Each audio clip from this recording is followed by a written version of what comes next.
Quaid Azam, Part 161. The two largest economies had suffered. The British and the US precipitated the abandonment of the gold standard, first in Britain, 21 September 1931, later in US, January 1933, where rapidly rising unemployment and sharp declines in national income resulted. MacDonald's Labour government resigned on 24 August. He then formed a national coalition government of Conservatives, Liberals and Laborites. Conservatives, Liberals and Laborites. These two resigned on 27 October 1931. Two-thirds of the way through the second round table conference, necessitating fresh elections.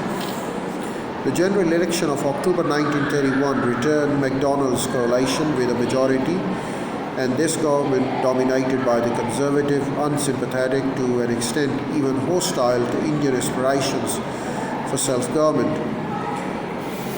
And it continued until the next general elections of June 1935. Barely had the world recovered from the Greater Depression and the demise of the gold standard when the Second World War broke out. The world was now caught yet in another global conflict. A similar economic meltdown took place in September-November 2008 as well. Well, this outbreak of war in September 1939 launched an endgame that eventually resulted in India's partition and independence. It is for all these reasons that the Second Round Table Conference of 1931 became so very well ill-timed.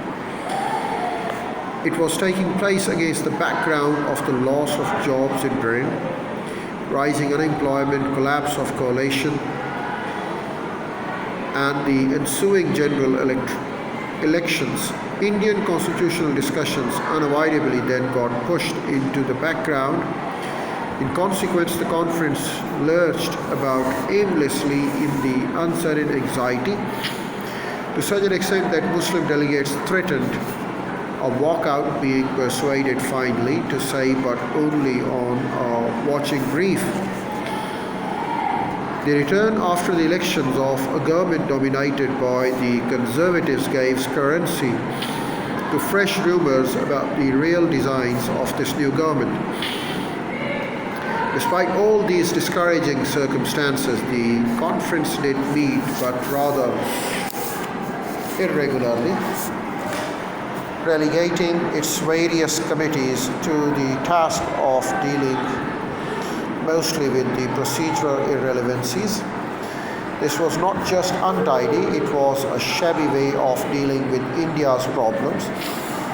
For days together, the open session of the conference could not even be convened.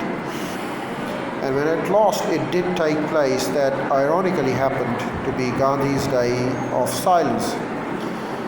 This was on 30 November 1931. The conference began in morning, but all through the long speech-making that followed, few would come to grips with burning constitutional issues. And when finally at midnight Gandhi broke his silence, sadly, his speech offered nothing, only, as a commentator put, righteous bitterness. No doubt was left thereafter. The Congress would soon be reverting to civil disobedience.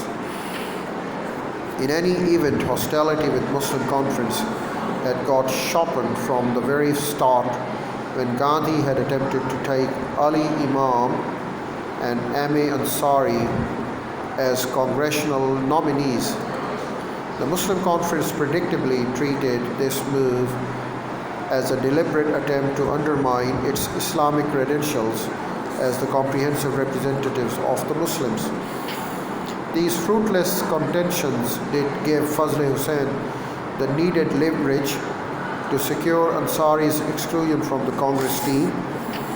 This roundtable conference did not produce any surprises either, when Gandhi, refusing to take part in any discussion